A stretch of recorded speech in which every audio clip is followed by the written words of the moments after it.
Tanya, pernah seorang sahabat saya melihat postingannya di FB tidak pakai jilbab, selalu dia buka tutup jilbabnya. Saya tanyakan kemana jilbabnya, dia bilang yang penting hatinya baik. Bagaimana nih menurut Pak Ustadz? Saya khawatir nanti anak dia nggak pakai celana. Ini kan emaknya nih. Pepatah kita mengatakan kalau anak kencing berdiri, maka cucunya kencing maraton. Ini sekarang emaknya nih nggak pakai jilbab, nanti anaknya nggak pakai celana. Pas ditanya anaknya, kok nggak pakai celana? Yang penting hatinya baik.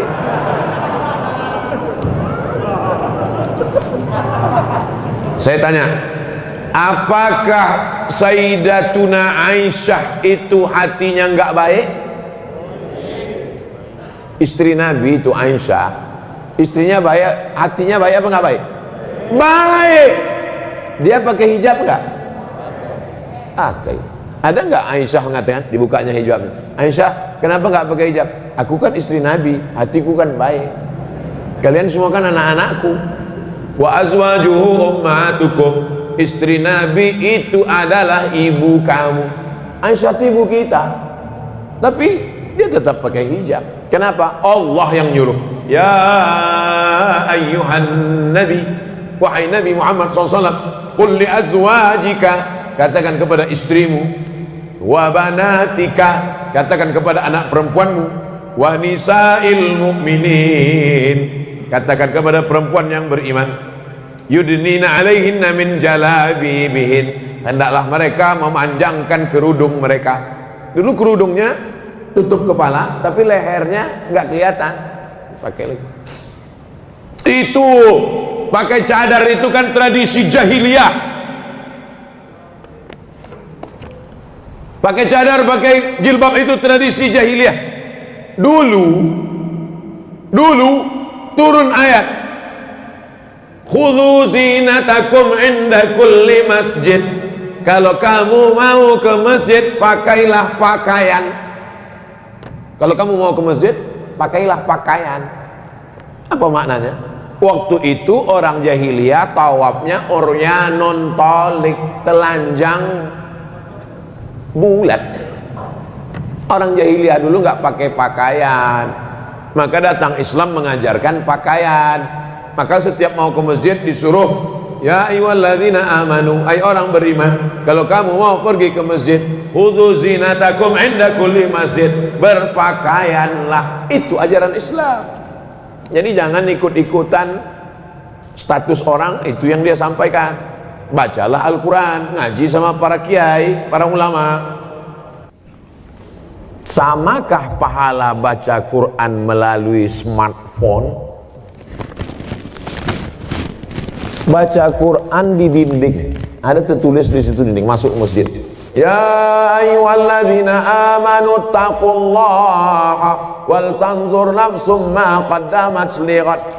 Baca Quran di dinding. Yang satu lagi baca Quran di handphone.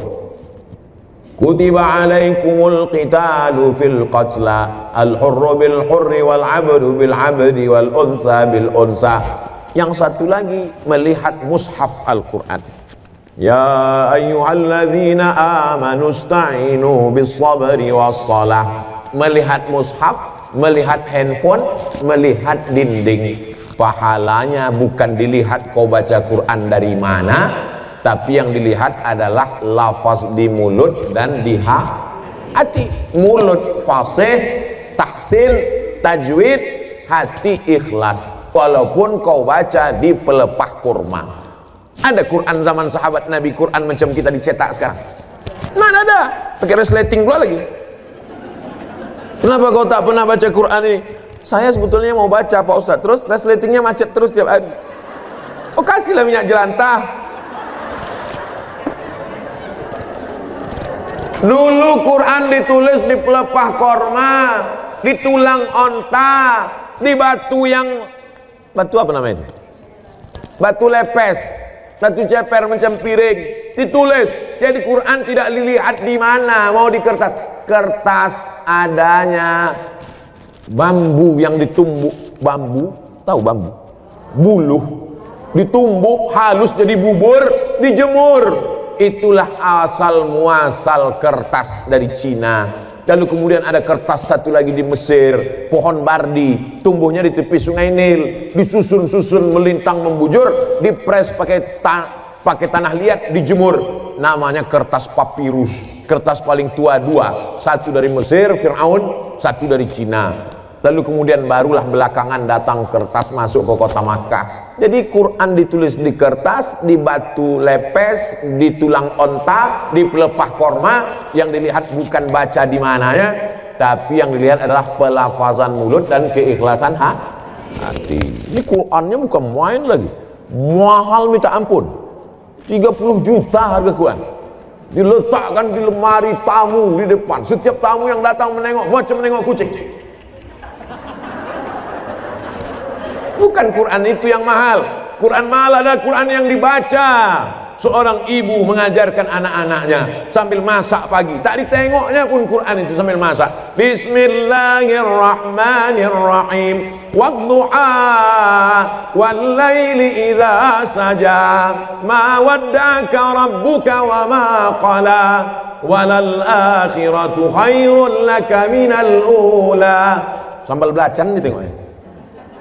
Tapi Quran yang ibu ajarkan ke anak ibu itu, itulah yang dibawanya sholat. Usahakan ibu yang membacakan Al-Fatihah ke anak ibu. Supaya apa?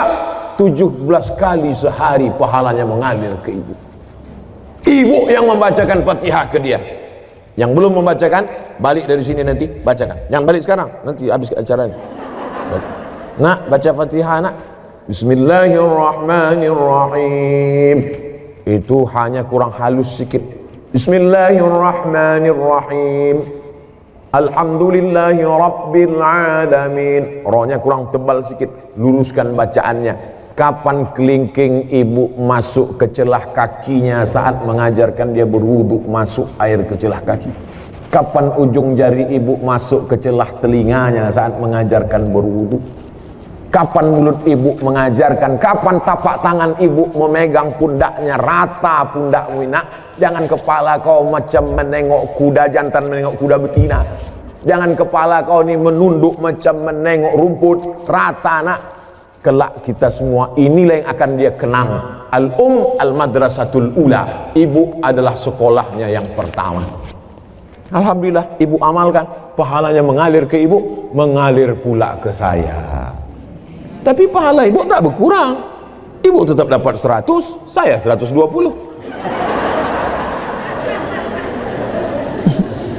Karena saya tengok ibu macam-macam tak setuju. Apa hukumnya kurban atas nama kelompok lebih dari 40 orang? Apakah nilainya jatuh kepada sedekah atau kurban? Kurban yang paling level paling bawah ini namanya kurban kelas ekonomi. Level paling bawah betul. Satu rumah satu kambing. Itu level paling bawah. Satu rumah satu kambing. Lakinya, bininya, anaknya, menantunya, atuknya, neneknya, cucunya kebetulan hidup serumah tuh. Dipotongnya lah satu kambing. Satu kambing untuk satu rumah. Itulah kurban level paling bawah. Level yang di atas 7 orang untuk satu lembu atau satu unta. Dalilnya Nabi bersama para sahabat menyembelih pada tahun Hudaybiyah. Naharna ma'an Nabi sallallahu alaihi wasallam amal Hudaybiyata. Kami pada tahun Hudaybiyah tahun ke-6 Hijrah memotong 1 ekor onta untuk 7 orang. Karena tempat kita tak ada onta, 1 kambing. Di Kabupaten Kampar 1 kobau.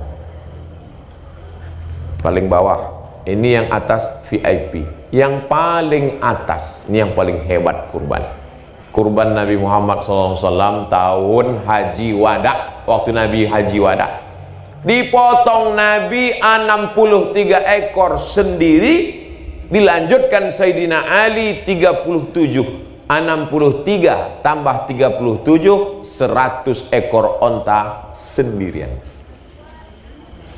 Level paling bawah, level pertengahan, level paling tinggi. Di antara 3 level tadi, adakah 40 orang satu kambing?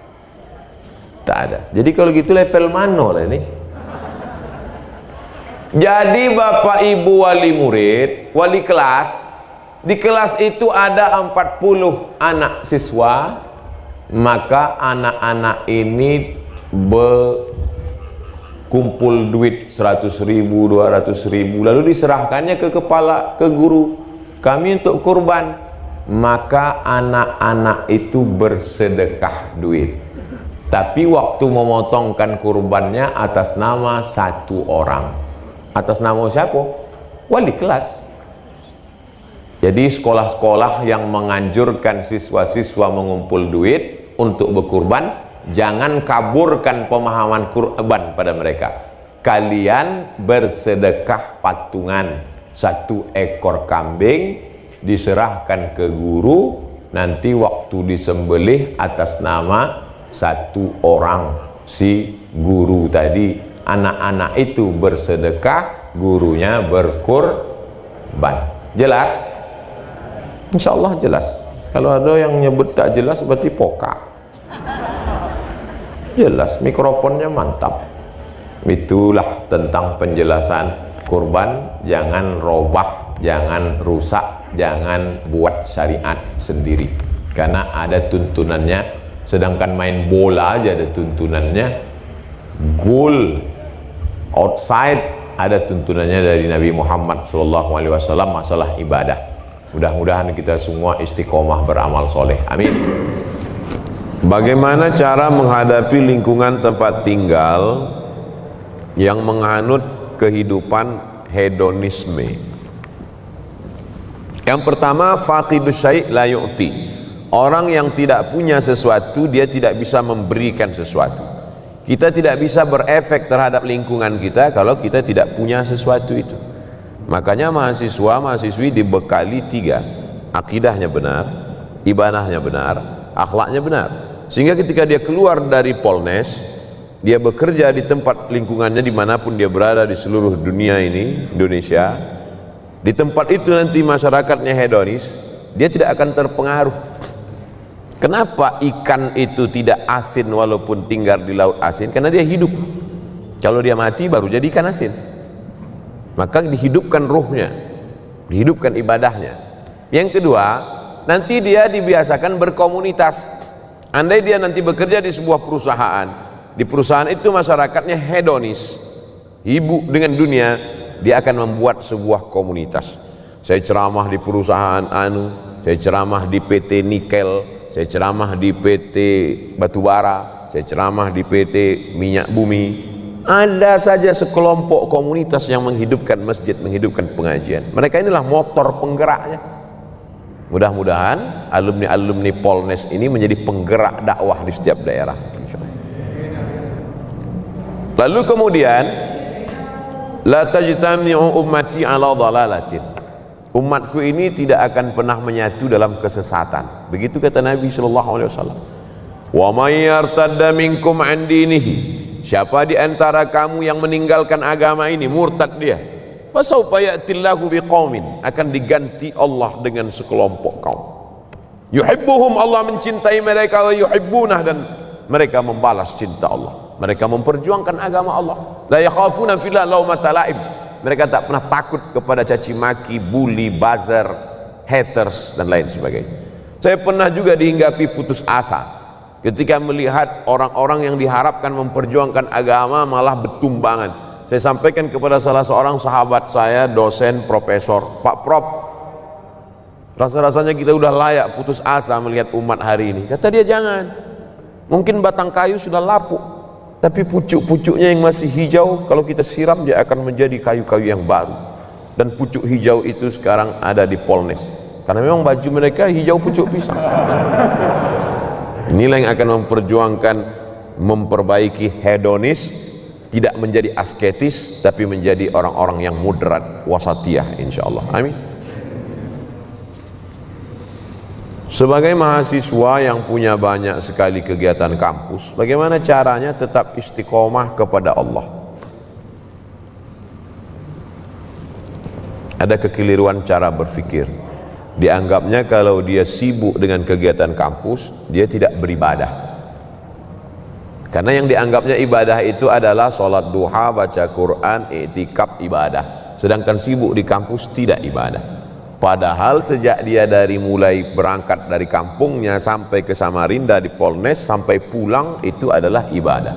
Man kharaja fi talabil ilmi, siapa yang keluar rumah untuk menuntut ilmu, fa huwa fi sabilillah, dia sama seperti orang berjuang fi sabilillah hatta yarji'a, sampai pulang ke rumah. Tapi jangan gara-gara ini 14 semester. Kau kenapa lama kali selesai? Jihad fi sabilillah. Enggak. Tapi itu kalau belajar ke Al-Azhar, Ustadz, fisabilillah. Enggak. Semua ilmu ini datangnya dari Allah Subhanahu wa ta'ala. Hanya saja ada yang fardu ain, ada fardu kifayah. Ilmu agama fardu ain, wajib setiap individu. Karena kalau tidak benar akidahnya, tidak benar fikihnya, tidak benar ibadahnya. Adapun ilmu ini fardu kifayah. Siapa yang memperbaiki jembatan, memperbaiki bangunan, memperbaiki yang bersifat teknik ini kalau tidak orang-orang politeknik? Kalau diserahkan itu kepada Abdul Somad, idza usidal amru ila ghairi ahlihi fantaziris sa'ah. Kalau diserahkan orang pada bukan ahlinya, tunggulah kehancuran. Tetap aktif di kampus, tapi jangan sampai melanggar aturan-aturan negara, melanggar aturan-aturan agama, maka itu bernilai jihad fisabilillah. Baca Qur'annya tetap, sholatnya jangan sampai tinggal. Bedakan antara ibadah dengan amal soleh. Sholat ibadah, baca Quran ibadah, zikir ibadah. Tapi engkau di kampus menuntut ilmu, kau bekerja nanti, maka itu adalah amal soleh. Menghadap Allah melalui dua. Faman kana yarju liqa'a rabbih, siapa yang berharap berjumpa dengan Allah, falyamal amalan salihah, hendaklah dia beramal saleh. Wala yusyrik bi ibadati rabbih ahada, jangan persekutukan Allah dalam ibadahnya. Ibadahnya benar, amal solehnya benar, maka total 24 jam tidurnya amal soleh. Bismika Allahumma ahya wa amut, sampai bangun makannya amal soleh. Allahumma barik lana fima razaqtana wa qina azabannar. Di kampusnya amal soleh. Kalau dalam WC, toilet najis, tempat setan aja bisa bernilai amal soleh. Bismika Allahumma inni a'udzubika minal khubuthi wal khaba'ith, keluar dengan kaki kanan, ghufranaka, bernilai amal saleh. Yang penting ikuti tuntunan sunnah Nabi Muhammad sallallahu alaihi wasallam. Yang terakhir, bagaimana cara mengetahui paham-paham yang tersesat dari Islam agar saya termasuk orang yang baik dan tidak tersesat? Dalam skala negara ada namanya mufti Mesir Syekh Ali Jum'ah dulu, mufti Malaysia Profesor Dr. Zulkifli dulu, sekarang sudah berganti, sekarang jadi Menteri Agama. Di Indonesia tidak ada mufti, tapi ada Komisi Fatwa Majelis Ulama Indonesia. Maka Majelis Ulama Indonesia mengeluarkan 10 kriteria aliran sesat.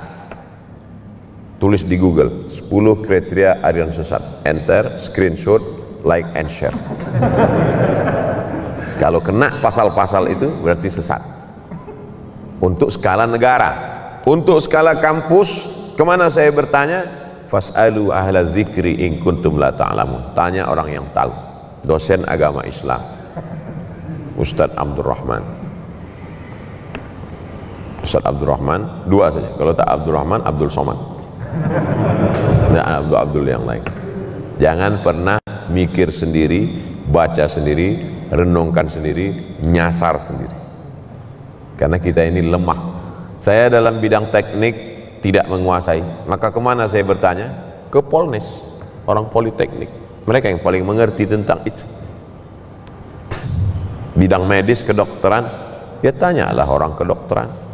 Jangan kita sendiri ambil jarum suntik, kita suntikkan.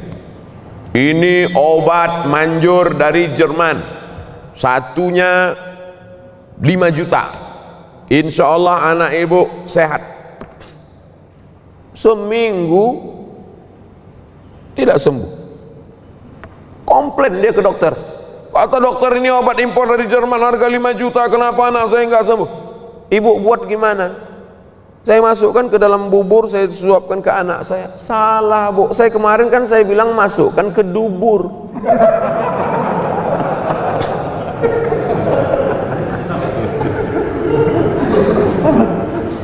Obat aja salah, untung anaknya tak mati. Ini true story, kisah nyata jamaah kita yang bekerja di rumah sakit menyampaikan ke pasien dia. Salah dengar pasien. Bagaimana tentang masalah kehidupan? Masalah dokter aja kita tak, apalagi dalam masalah agama.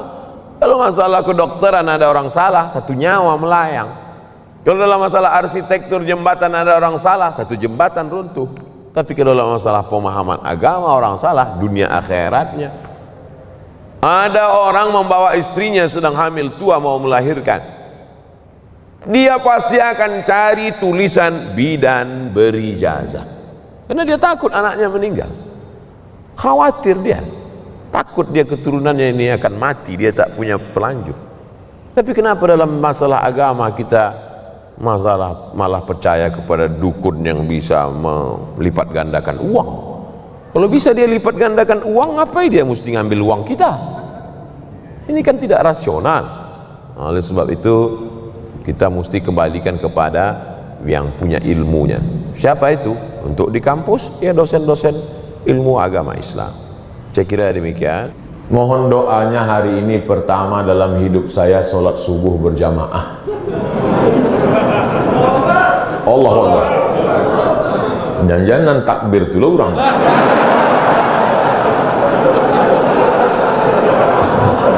Saya sekeluarga betul-betul hijrah dan dapat menghafalkan ayat-ayat sholat. Allahu Akbar. Mudah-mudahan semakin banyak saudara, tetangga, kawan awak nan hijrah dan Masjid Mujahidin Iko menjadi titik awal hijrahnya. Sebab Iko dibangun atas dasar keikhlasan. Dari keikhlasan hati orang nan membangun itu, menyebarlah keikhlasan itu ke dalam hati jamaah, dan orang nan sudah sembahyang di siko istiqomahnya sampai hari kiamat.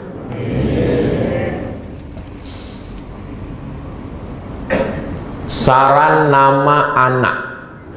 Oh, ambo kalau nama anak bisa, asal jangan bertanya nama bini lah.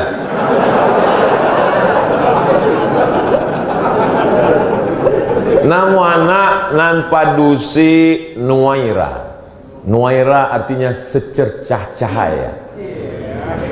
Atau Vina Hanina.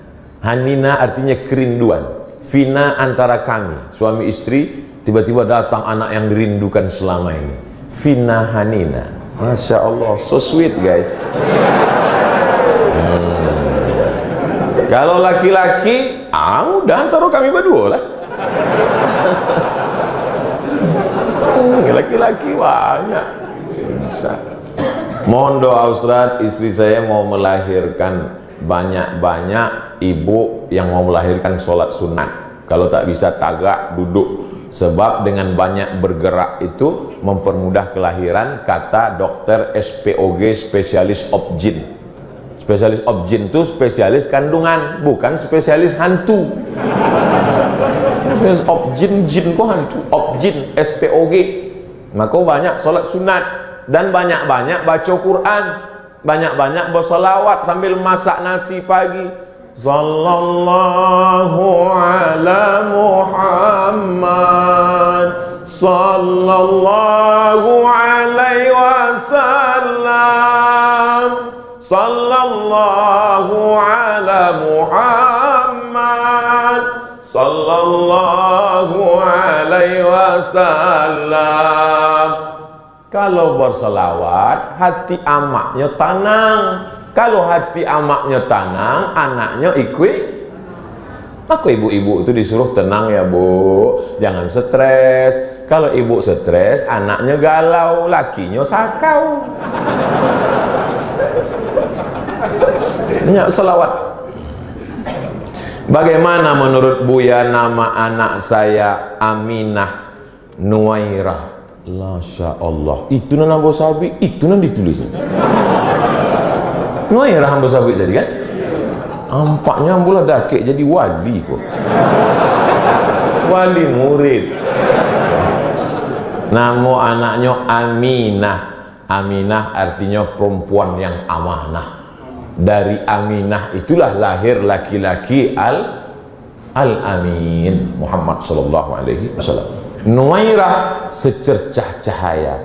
Ramadan lahir bulan puasa. Ulah boleh menunggu puasa baru nyetingnya. Boleh, rancak, mantap. Nyobuat 3 kok Aminah Nuwairah Ramadan supaya mudah untuk nama paspor 3. Anak ambo 3 je mau buat namanya. Mizian Haziq Abdillah. Biar supaya mudah membuat paspor berangkit umroh. Datang Covid nak jadi umroh. Siapa sahabat Ustadz yang selalu ikut kemana saja Ustadz dakwah? Itulah nan selalu diupdate fotonya di Instagram tu. Coba cari saya nan selalu ada situ. Itulah orangnya. Tapi masalahnya tim-tim Amboko nampaknya saja muda, mereka lah beranak beristri. Jadi ibu-ibu yang terlalu berharap bana.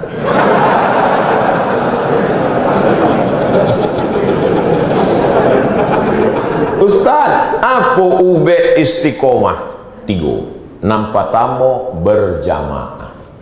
Sebab serigala hanya menerkam kambing yang memisahkan diri dari jamaah. Jamaah Majelis Mujahidin, jamaah FPI, jamaah Biker Subuhan, jamaah mantan petato. Sebab mereka berjamaah biasanya karena ada kesamaan. Sama-sama suka motor, jamaah. Sama-sama suka sepeda ontel. Tidak akan mau sepeda ontel kau menyatu dengan jamaah motor. Yang ikut hingar-bingar, makin gadang suara makin hebat. Nanti kok silent sih. Tiba-tiba masuk ke parit. Nanti kok ada kesamaan. Jadi komunitas-komunitas Iko mesti dijaga. Kalau kami di Pekanbaru, komunitas Iko ambo ajak pengajian setiap malam Sabtu kedua setiap bulan. Seluruh komunitas datang. Nanti Ustadz Somad buat pengajian iktikaf jam 2 sampai jam 3 malam pengajian. Jam 3 sampai jam ampe tahajud dan witir. Jam ampe sampai jam 5 zikir muhasabah, menangis mengenang dosa awak. Baru sudah itu kajian subuh setiap Sabtu kedua tiap awal bulan. Komunitas-komunitas hadir. Lalu kemudian komunitas Iko diajak mengumpul bareh dari orang-orang yang mampu disalurkan kepada fakir miskin. Nah, jadi komunitas-komunitas. Ini komunitas mana? Kami komunitas bikers, gagah-gagah. Sanggup berapa ton bawa beras bulan ini? Oh, nantilah Ustaz. Jadi mereka ini relawan-relawan. Kalau cuma pengajian pulang, habis pengajian pulang, anak-anak muda ini kan bergejolak, nggak ada tantangannya, nggak bangkit adrenalin kami katanya. Oh, ini anak-anak muda ini mesti awak kelola. Kalau ndak awak kelola, dikelola oleh geng-geng yang lain. Saseknya, nauzubillah. Maka anak muda ini mesti awak kelola. Kenapa dari tadi Ustadz menyebut anak muda? Yang tua ndak usah dikelola nih. Sebab ini memang lah dake-dake.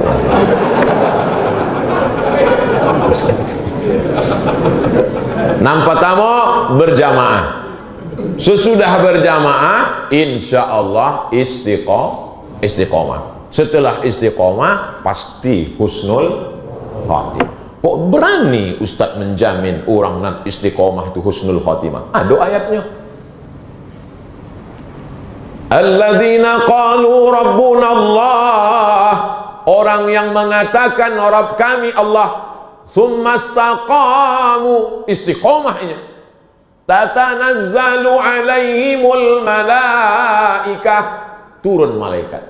Waktunya akan mati, turun malaikat. Cek malaikat, alla takhafu, jangan kau takut, wala tahzanu, jangan kau sedih, wa abshiru bil jannati allati kuntum tu'adun. Mudah-mudahan awak sadonyo waktu akan mati itu turun malaikat mengabarkan ke awak, hai Abdul Somad, jangan kau takut, jangan kau sedih, karena kau mendapatkan husnul khatimah. Amin. Kami tidak minta banyak anak-anakku sekalian. Walaupun amak melahirkan kalian meregang nyawa, bersimbah darah, walaupun apa tidak bersalin pakaian demi sekolah kalian, nanti mintanya tidak banyak. Nanti mintanya cuma kalian bisikkan kata lingonya sebelah kanan, la ilaha illallah. Tak ada gunanya kalian kayo hebat, tapi waktunya akan sakratul maut, ditelepon kalian sedang di luar kota, rapat, sibuk. Apa pembalasan awak untuk baik budi baik inyo? Cuma waktu inyo mati, hantarkanlah kata lingo kanannya, la ilaha illallah.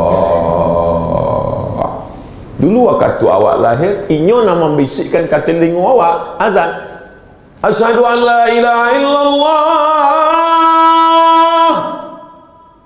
Masuk kau tahu, masuk ke hati awak. Kini inyo nak minta balas aku. Inyo cuma minta bisikkan ke telinga.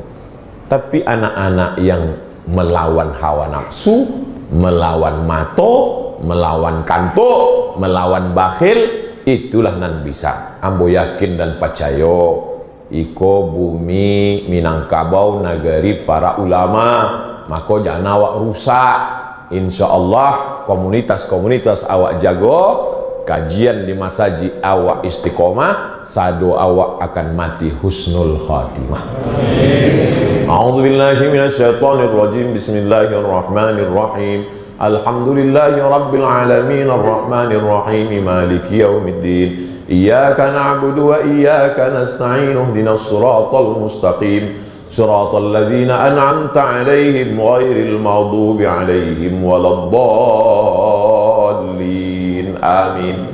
La tada' lana fi maqamina hadza wa fi sa'atina hadhihi dzamban illa ghafarta. Keluar kami dari majlis ini, bersihkanlah kami dari dosa-dosa ya Allah. Wala aiban illa satarta. Tutupilah aib cacat kami di hadapan manusia dan terutama ketika nanti di hadapanmu ya Allah.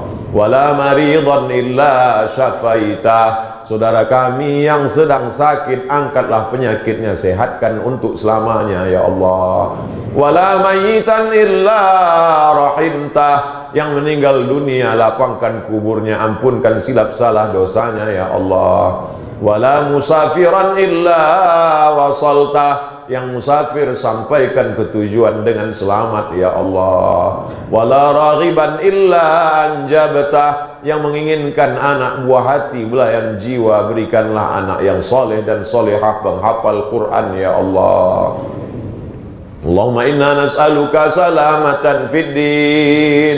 Selamatkan agama anak-anak kami dalam ahlus sunnah wal jamaah. Wa afiatan fil jasad. Jauhkan dari wabah COVID-19 ya Allah. Wa ziyadatan fil ilmi. Tambahkan ilmu kami supaya betul amal kami menurut sunnah Rasulullah. Wa barakatan fil rizqi. Berikan berkah pada rezeki supaya kami bisa membangun masjid, berwakaf, berinfak dan bersedekah. Wa taubatan qablal maut. Bagi kami taubat sebelum mati. Wa rahmatan indal maut. Berikan kami rahmat ketika mati. Wa maghfiratan ba'dal maut. Berikan kami ampunan sesudah mati. Allahumma hawwin alaina fi sakaratil maut. Ringankan kami waktu sakratul maut ya Allah. Wan najata minan nar. Selamatkan dari api neraka. Wal afwa indal hisab. Maafkan ketika kami dihisab. Allahumma ja'al akhira kalamina inda intihai ajalina. Jadikanlah akhir kalam kami ketika ajal kami sampai. Saat kami terbujur kaku, saat kami tak ada kuasa, saat kami tak ada harta, saat kami tak ada yang bisa kami bawa menghadapmu. Izinkanlah yang terakhir keluar dari mulut kami, la ilaha illallah Muhammadur Rasulullah SAW. Kalimatu haqqin 'alaiha nahya, dengan itu kami hidup, wa 'alaiha namutu, dengan itu kami mati, wa biha nub'atsu, dengan itu kami nanti dibangkitkan di padang mahsyar, wa adkhilnal jannata ma'al abrar, masukkan kami dalam surga bersama Ustaz Jalfatullah, bersama Pak Haji Edi, bersama jamaah kami, bersama sahabat-sahabat kami, saudara-saudara kami, kawan kami, musuh-musuh kami yang belum bertobat, berikan mereka taubat nasuha ya Allah. Satukan kami di surga bersama Nabi Muhammad sallallahu alaihi wasallam. Rabbana atina fid dunya hasanah wa fil akhirati hasanah wa qina adzabannar. Wa sallallahu ala nabiyyina Muhammad wa ala alihi wa sahbihi wa sallam. Walhamdulillahi rabbil alamin. Sama-sama kita dengarkan penuturan dari Tuan Guru kita Al-Ustaz Haji Abdul Somad. Tadi ada Ustaz mengatakan bahwasanya iman dan dagang tak dapat dipisahkan. Lalu bagaimana cara kita Ustaz meyakinkan umat bahwasanya sistem ekonomi Islam ini dapat membawa perubahan yang baik bagi bangsa Indonesia?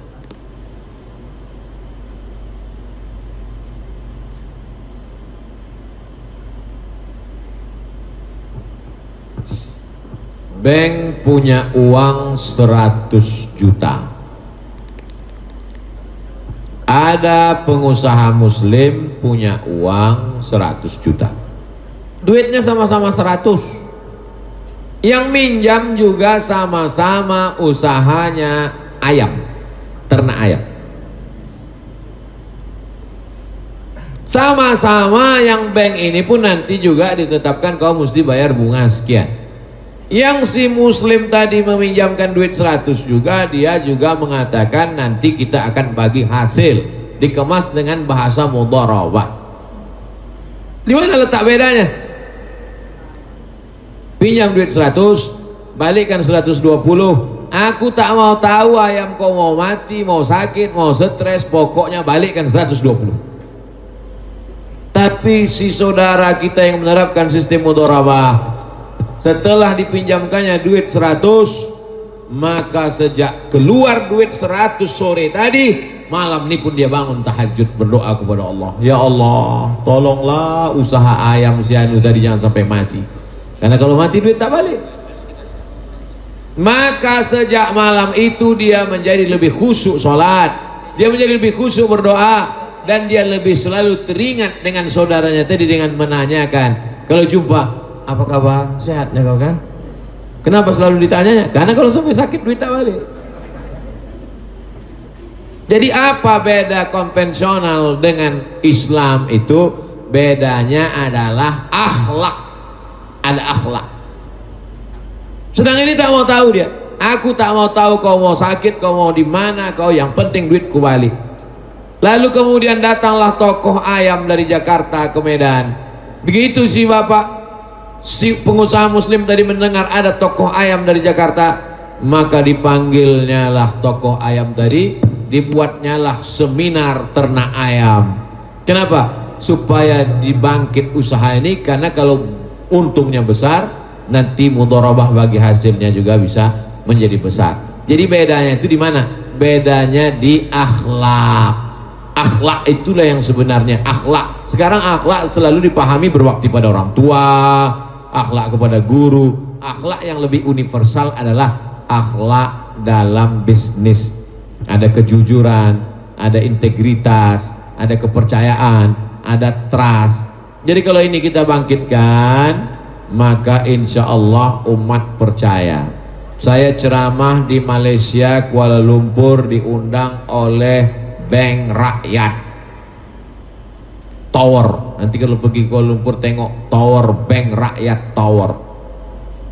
Dalam hati saya sampai hatilah panitia ini mengundang saya ke bank konvensional, Bank Rakyat.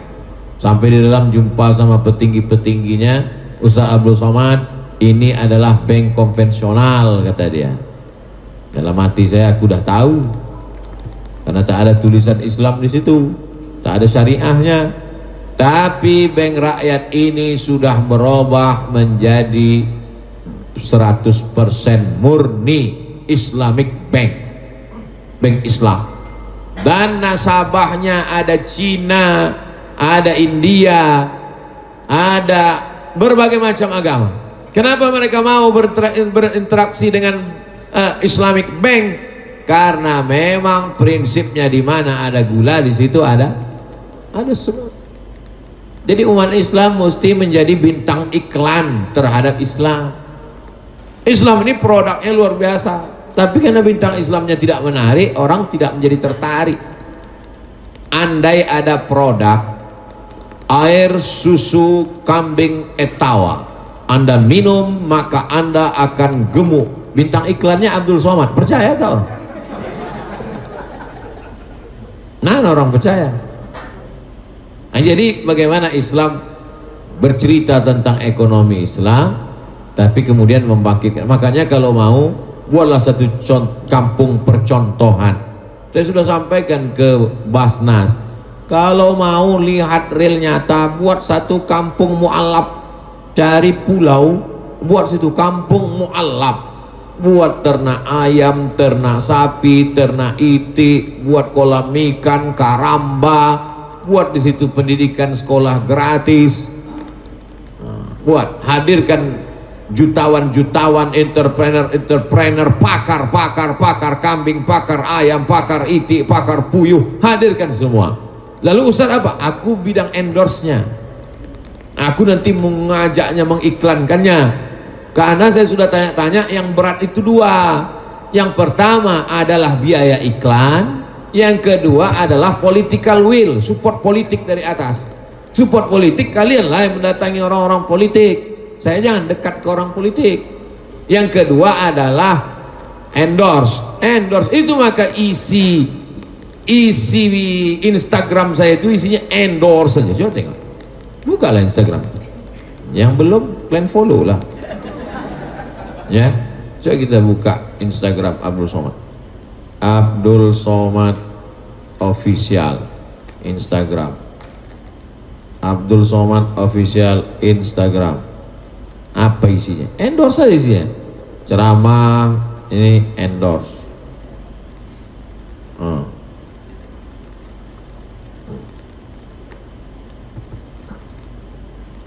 Tak ada pula paket. Ayo gabung menjadi driver Raja Sayur. Jangan lupa download aplikasi Raja Sayur. Buka handphone, Play Store, aplikasi Raja Sayur, download.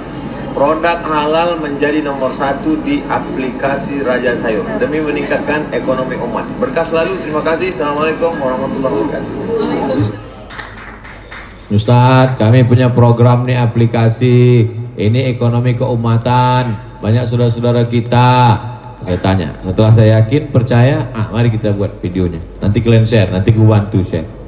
Sampai sekarang tak ada orang ini cerita berapa saya dapat untuk royalti tadi. Karena memang udah janji saya itu, setiap yang sifatnya keumatan. Maka kalau datang jamaah bawa kerupuk, bawa keripik, senyum dia, udah tahu saya itu, minta endorse lah itu. Bawa gula merah, bawa kain batik, macam-macam. Wallahualam. Alhamdulillah, luar biasa. Baik Bapak Ibu, kita masuk sesi tanya. Dalam hal ini kita ambil 6 orang, 3 dari kaum ibu, 3 dari kaum bapak. Kami mulai dari sebelah kanan saya. Silahkan tunjuk tangan, sebutkan namanya. Assalamualaikum warahmatullahi wabarakatuh. Waalaikumsalam warahmatullahi wabarakatuh. Pak Ustadz, Bu, tolong sebutkan namanya dulu. oh ya, saya Nani Saragi. Saya tinggal di Amsterdam. Saya lagi berlibur di sini untuk 3 minggu. Alhamdulillah terjadi lockdown di Amsterdam, di Belanda. Saya bisa memperpanjang liburan saya kurang lebih 10 hari. Saya lahir di Pematang Siantar, anak seorang tentara. Alhamdulillah seorang tentara 45 ya. Oke. Begini Pak Ustadz, saya bekerja hampir 21 tahun di suatu perusahaan sebagai seorang koordinator. Kemudian ada reorganisasi dan saya harus memilih untuk keluar sebenarnya saya bisa masuk tetapi dengan posisi lain, dengan tugas-tugas yang lebih berat, sedangkan sebenarnya itu sama, hanya saya merasa perusahaan itu ingin mengeluarkan kita-kita yang sudah kerja lama. Oke. Saya sekarang berpikir, saya ingin pindah ke Indonesia kembali, tetapi keadaan di Indonesia ini saya kurang nyaman, karena ya, anyway, saya punya dua hal. Kalau saya pindah ke Indonesia, saya ingin membantu bisnis keluarga. Insya Allah ilmu yang saya dapat selama saya di Eropa, di Belanda ya khususnya, saya bisa insya Allah sumbangkan kepada keluarga dan kepada di sekeliling saya. Tetapi sekali lagi saya Bu, duduk poin aja Bu ya. Ya, oke, anyway, saya pikir saya ingin berusaha di Belanda juga, di Amsterdam. Saya tinggal dari Amsterdam. Untuk berusaha di Amsterdam, insya Allah saya pikir itu lebih baik untuk ekonomi saya. Tetapi untuk agama anak saya itu lebih baik tinggal di Indonesia. Anak saya 8 tahun. Nah, saya mohon nasihat Pak Ustadz, apakah lebih baik saya tinggal di sana atau saya harus kembali ke sini, di mana kalau di sana ekonomi saya lebih baik, insya Allah saya pikir ya, dan tetapi untuk pendidikan anak saya ya kurang, tetapi mungkin ya pendidikan anak saya itu lebih baik di sini menurut pemikiran saya. Begitu. Terima kasih, dan saya senang sekali alhamdulillah bisa berhadapan dengan Pak Ustadz, dan insya Allah ini adalah bukti kita nanti di surga, di akhirat. Amin ya rabbal alamin. Assalamualaikum warahmatullahi wabarakatuh. Waalaikumsalam. Ini Bu Nani Ustadz dari Amsterdam. Kalau di Medan amplas merendal masuk dalam. Ini rupanya betul-betul orang Belanda Ustadz. Silakan Ustadz.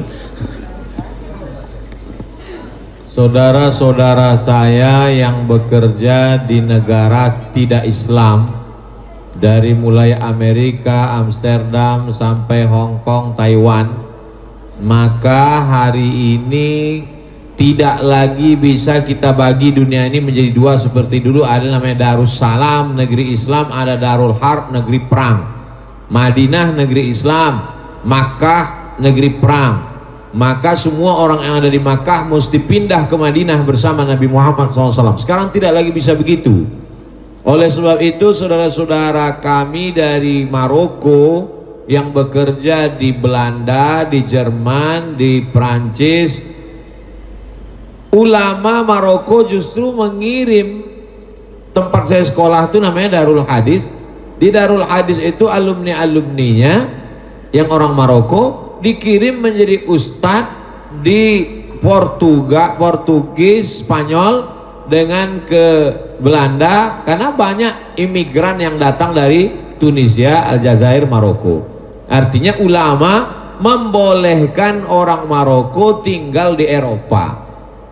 Makanya Eropa itu diprediksi oleh orang Yahudi, namanya Bernard Lewis. Bernard Lewis orang Yahudi mengatakan setelah dia teliti, Eropa itu nanti akan menjadi Islam.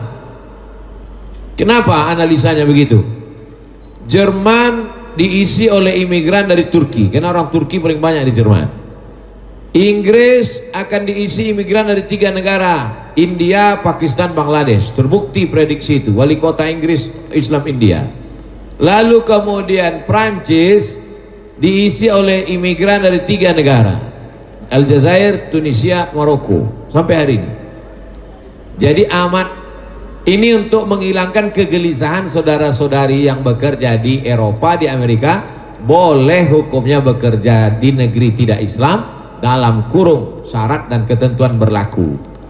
Tetap bisa menjalankan syariat Islam, tidak membuka aurat dan lain-lain sebagainya terkait dengan ajaran Islam. Tapi hukum bekerja. Apa dalilnya? Ali bin Abi Thalib mengambil upah menimba air di rumah orang Yahudi di Madinah. Dilaporkan ke Nabi. Kata Nabi tak apa-apa, karena sekedar yang dipakai itu jasanya, jasa menimba air, tak ada terkait dengan akidah. Wala anabidu ma'abadtum wala antum ma'abiduna ma'abud lakum dinukum waliyadin.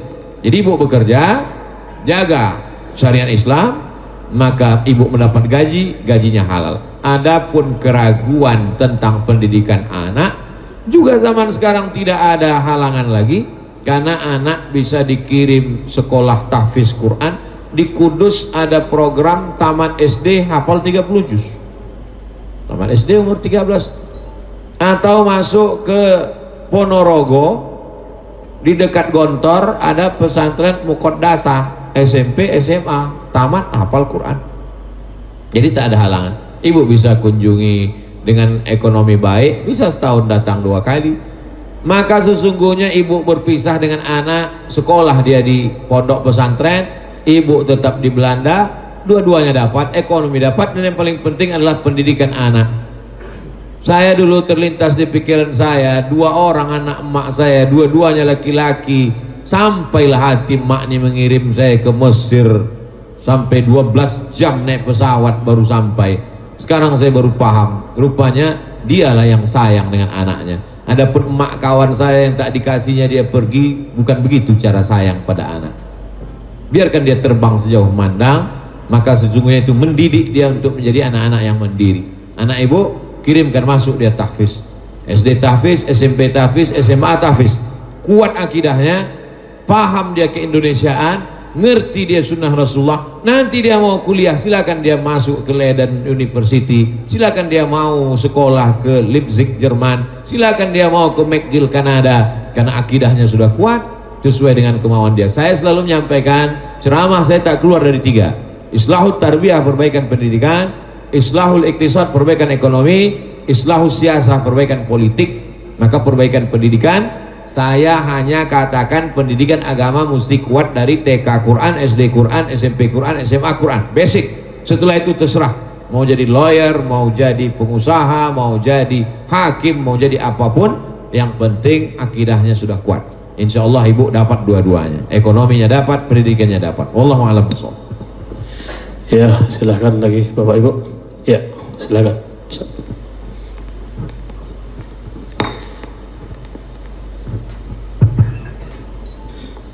Bismillahirrahmanirrahim. Assalamualaikum warahmatullahi wabarakatuh.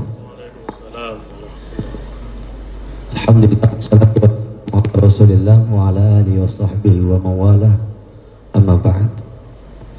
Yang sama kita hormati, yang kita muliakan guru kita Al-Ustaz Haji Abdul Somad, kemudian moderator dan para hadirin yang muliakan Allah.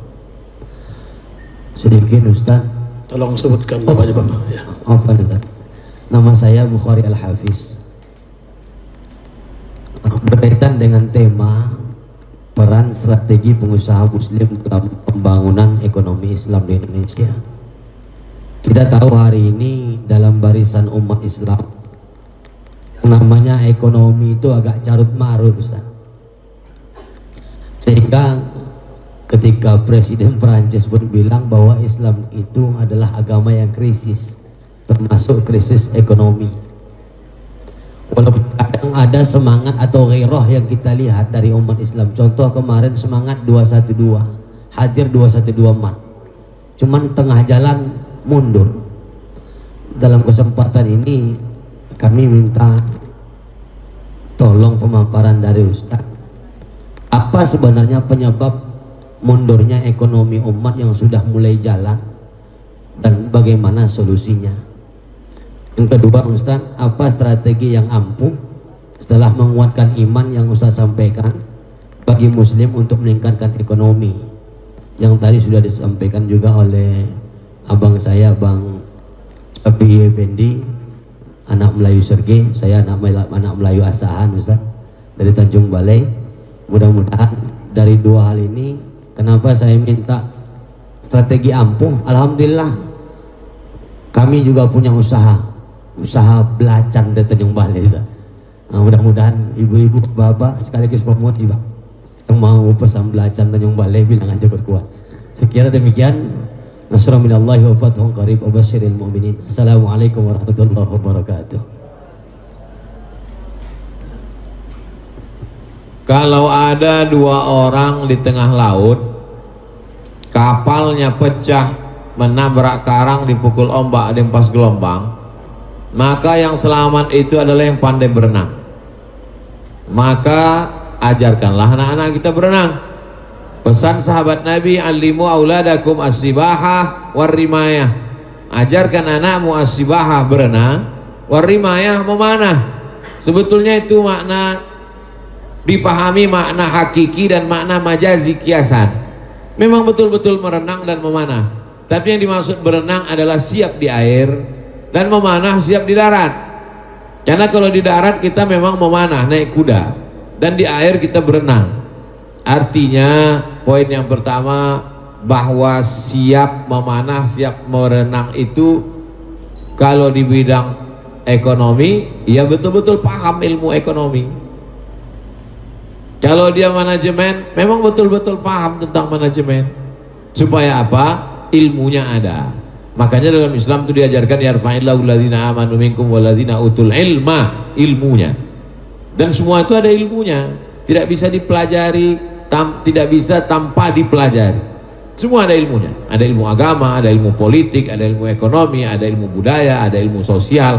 Nah, maka tidak hanya sekedar semangat yang berapi-api tanpa didasari oleh ilmu. Ilmu tidak dibatasi oleh ruang kelas. Kalau kata orang Minangkabau, alam takambang menjadi guru, alam terkembang ini menjadi guru. Maka semangat luar biasa tanpa dibarengi pengetahuan yang sejalan berbanding lurus dengan itu, maka semangat itu turun, ilmunya hilang.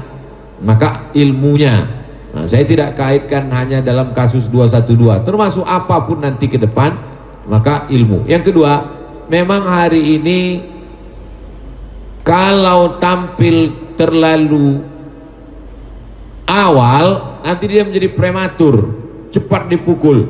Nah, jadi banyak juga usahawan-usahawan, bisnismen, kawan-kawan, sahabat-sahabat, Ustadz Somad, sekarang kita sudah punya odol, sekarang kita punya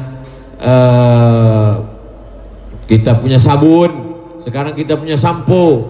Gimana nih, saya endorse? Jangan dulu Ustaz, ini kita buat, kita gerilya dulu, karena ini kalau langsung besar langsung dipukul dari atas.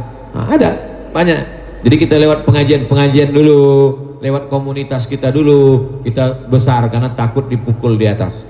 Nah ini, jadi berstrategi itu penting sekarang, karena kalau tidak nanti menjadi prematur, menjadi hancur, layu sebelum berkembang. Nah jadi pertama ilmunya, yang kedua berstrategi, bukan berarti tak ada.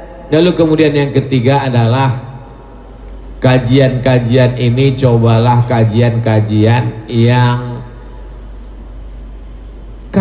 yang bermanfaat untuk keumatan. Jangan lagi dikaji yang mubazir, yang khilafiyah, yang justru. Nah, jadi kajian-kajian, maka saya senang sekali kajian fokus, kajian ekonomi, kajian politik Islam, kajian supaya apa? Supaya setelah itu ada follow up-nya. Setelah ngaji itu apa yang mesti kita buat?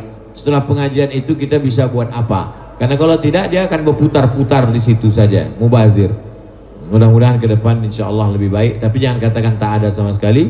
Insya Allah gerakan ini ada, tumbuh, dan Allah meridhoinya insya Allah. Amin. Wallahu a'lam. Baik Bapak Ibu, ada lagi yang mau bertanya? Ya, silakan Pak. Iya, silakan Pak. Berdiri Pak.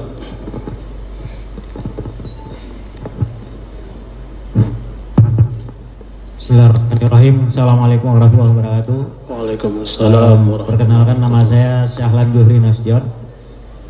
Saya selaku wira swasta, kemudian juga arsitek.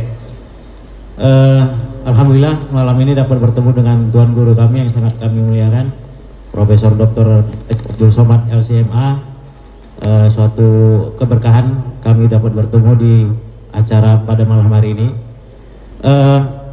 Ustadz, menarik apa yang disampaikan malam hari ini adalah terkait dengan rencana kebangkitan ekonomi keumatan, bagaimana peran dari para pengusaha dalam membangun harkat dan martabat umat ini. Cuma mungkin di sini saya menyampaikan sesuatu hal yang mungkin perlu kita pikirkan bersama dalam rencana kebangkitan umat ini. Kira-kira apa solusinya kita ini agar dapat saling bersatu dan bersinergi, karena untuk rencana kebangkitan umat ini sebenarnya kita yang perlu sekali dibutuhkan bagi kebangkitan ekonomi Islam ini adalah semacam satu master plan. kebangkitan ekonomi umat.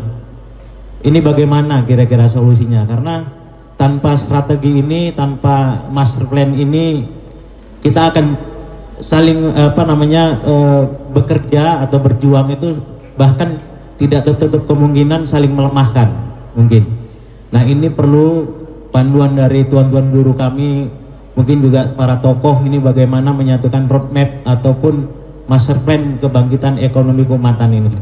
Kemudian juga kita belum memiliki satu lembaga atau syarikat yang representatif, sebagaimana tadi juga Ustadz ada menyinggung tentang agama kita ini dibawa oleh para ulama yang berprofesi sebagai pedagang atau menyambi sebagai pedagang.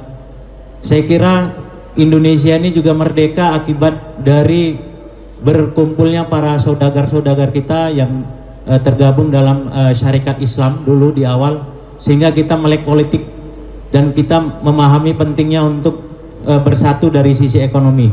Ini bagaimana kita strateginya untuk membangun kembali jaringan perserikatan kita, sehingga rencana master plan kebangkitan ekonomi keumatan itu tadi dapat bisa diwujudkan hingga ke akar rumput.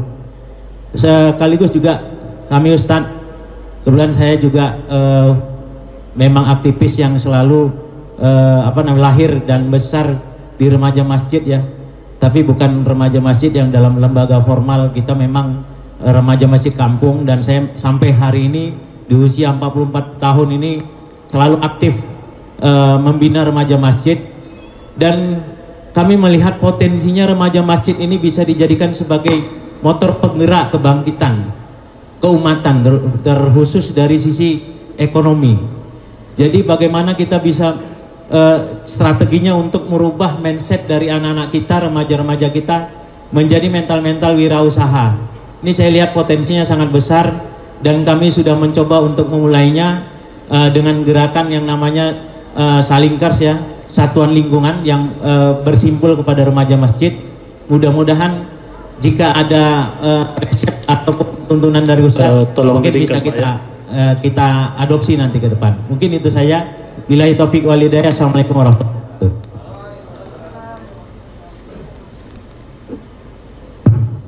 Al arwah junudun mujannadah. Ruh itu seperti tentara-tentara. Wama al arwah, ruh saya, ruh bapak, ruh ibu, ruh kita semua ini seperti tentara-tentara. Kalau dia menemukan kesesuaiannya, iktalafa, dia akan menyatu.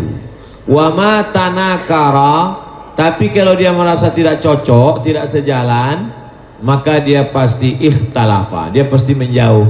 Seperti besi berani. Besi berani kalau tepat dia connect, dia menyatu. Tapi kalau dia tidak, dia akan menjauh. Jadi filosofi itu saya rasakan ketika saya berkeliling ini. Dengan latar belakang pendidikan yang berbeda, dengan suku yang berbeda, tidak ada kesamaan kami sedikit pun, tapi dalam beberapa hal bisa bersama. Sekolahnya sama, sukunya sama, tapi berbeda, dia akan menjauh. Nah, jadi prinsip ini sunnatullah. Jadi pada beberapa momen, beberapa hal saya ketemu dengan si Fulan bin Fulan di Jakarta, di Surabaya saya ketemu, di Makassar saya ketemu. Lama saya renung, kita sekolah beda, latar belakang beda, suku beda. Kenapa sih ide? Nabi sudah katakan, ruh kita ini seperti tentara-tentara, kalau sesuai dia akan sejalan, dan kalau tidak sesuai dia akan bersimpang jalan. Tapi tidak serta-merta lalu kita tidak punya strategi. Lalu semuanya, udahlah serahkan aja lah, nanti kalau memang sesuai kita sejalan ini. Enggak, kita tidak bisa jalan sendiri masing-masing, mesti ada kerjasama. Maka sesungguhnya apa yang saya lakukan selama ini, setiap daerah ini saya bagi dalam 3 kali. 2021 saya ke Medan 3 kali, Sumatera Utara 3 kali, bulan Januari, bulan Mei, bulan Juni, Juli, Agustus, September, Oktober. Nah, jadi saya balik dari mulai Aceh sampai ke timur Indonesia, Wakatobi, Sulawesi. Nah, itu berarti saya tetap datang 3 kali. Kedatangan saya itu mesti menyentuh 3 aspek. Pertama akar rumput, saya ketemu dengan masyarakat di tanah lapang kalau seperti dulu waktu tidak ada COVID. Yang kedua, saya ketemu dengan tokoh-tokohnya, tokoh ormas, tokoh masyarakat, alim ulama, cerdik pandai, ketemu dengan pawang-pawangnya, karena menyatukan buaya ini sulit, yang lebih sulit lagi menyatukan pawang-pawangnya. Yang ketiga adalah ketemu komunitas-komunitas, komunitas Ikatan Dokter Indonesia, komunitas lawyer, pengacara-pengacara, komunitas pengusaha-pengusaha. Nah, itu. Jadi tiga itu mesti tersentuh: akar rumput, alim ulama, cerdik pandai, tokoh masyarakat, dan komunitas-komunitas. Kita bicara target secara umum saja dulu. Bagaimana jangan ada orang miskin lapar tak makan, bagaimana ada anak berprestasi jangan sampai tak sekolah. Nah, jadi program-program itu semuanya saya posting secara pribadi di Instagram, tapi kemudian di yayasan khusus ada, dicari YTWU, Yayasan Tabung Wakaf Umat. Program bagi beras ke nomor rekening ini, program santunan anak berprestasi tapi yatim duafa ke nomor rekening ini, program rehab rumah ke nomor rekening ini, program wakaf Quran ke nomor rekening ini. Anda bisa kirimkan langsung atau datang waktu pengajian atau dijemput oleh relawan kami. Semua secara tertulis sudah saya share, bisa tinggal copy paste program-program itu. Nanti ketika kita jalankan, kita bisa bersinergi bersama-sama, otomatis ketemu. Saya sudah praktekkan di beberapa tempat, otomatis ketemu. Kita akan ketemu kalau channelnya sama. Tapi kalau beda channel, setengah mati tak akan ketemu. Termasuklah pertemuan kita malam ini insya Allah karena di channel yang sama insya Allah. Amin ya rabbal alamin. Wallahu a'lam. Baik Bapak Ibu, nampaknya waktu juga lah yang memisahkan kita pada malam hari ini. Bapak Ibu hadirin jamaah yang saya muliakan dan dimuliakan oleh Allah Subhanahu wa taala. Tadi sama-sama kita telah mendengarkan tausiah yang disampaikan oleh Ustadz guru kita Haji Abdul Somad LCMA. Kemudian ada sesi tanya jawab. Mudah-mudahan kesemuanya ini membawa keilmuan bagi kita semuanya, kemudian membawa keberkahan bagi kita yang hadir pada hari ini. Kalau dulang, dulanglah Tuhan, injak-injak batang jemari. Kalau pulanglah Ibu dan Tuhan, ingat-ingat gaji kita hari ini. Mari Bapak Ibu, sebelum kita beranjak dari tempat ini untuk mengambil keberkahan acara ini, kita mintakan kepada Tuan Guru kita Profesor Haji Abdul Somad LCMA untuk memimpin doa. Kepada Tuan Guru kami persilakan dengan hormat. Sebelum saya berdoa, saya mau kita pulang simpulnya. Ikuti aja update di Instagram dan di FB dengan Yayasan Tabung Wakaf. Kopilah program, kopi, lakukan, ketemu kita insya Allah. Ketemu dalam program, ketemu dalam tujuan.